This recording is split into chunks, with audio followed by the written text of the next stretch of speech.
Bay, très énervé contre le sort réservé aux joueurs africains. C'est ça, Habib? Oui, parce que, alors, je suis jamais dans la victimisation. Pas du tout par rapport à ça.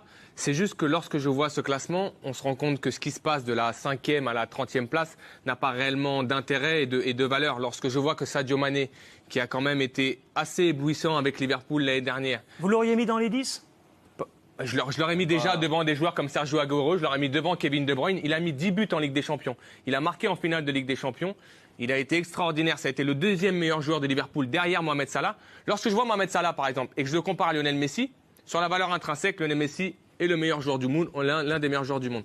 Mais quand je vois que Mohamed Salah a mis 32 buts l'année dernière en Première Ligue, meilleur buteur de Première Ligue, qu'il met 10 buts en Ligue des Champions et qu'il est exceptionnel et que je le vois à la 6e place, si je ne me trompe pas, Je trouve que si demain il s'appelait Salahigno ou s'il s'appelait Maninho... Mais qui vote? Voilà, on rappelle le barème. On rappelle le barème Habib. Il y a 180 journalistes, un par pays.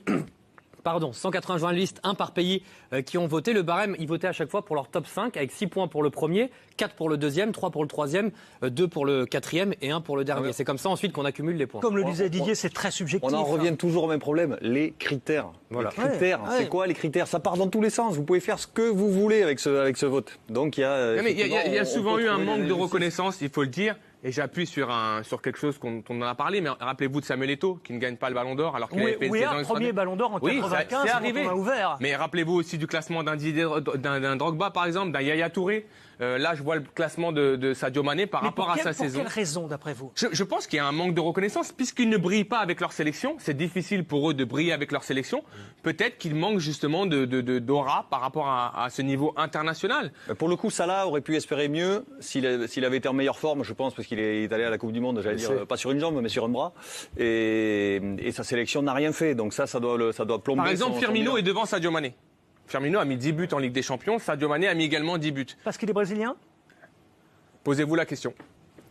C'est QFD, à un moment donné. Ils sont pénalisés par leur sélection nationale. C'est QFD. Est-ce que Firmino a fait une bonne Coupe du Monde? Il n'était pas titulaire. Non. Sergio Aguero est devant Sadio Mané. Sergio Aguero était sur le banc de l'Argentine. Sergio Aguero s'est arrêté quand? En Ligue des Champions. Quel championnat il a fait l'année dernière, Sergio Aguero, avec Manchester City? Je pense que Sadio Mané fait une bien meilleure saison. Sergio Aguero est 16e, Sadio Mané est 23e. C'est juste la question que je me pose. Mais en même temps, je ne me fais pas d'illusions. Je pense qu'à partir de la 5e ou la 6e place... Ça se joue surtout à chaque fois à 2-3 points. Ce classement du Ballon d'Or ne veut plus rien dire. Voilà, c'est ce que je pense.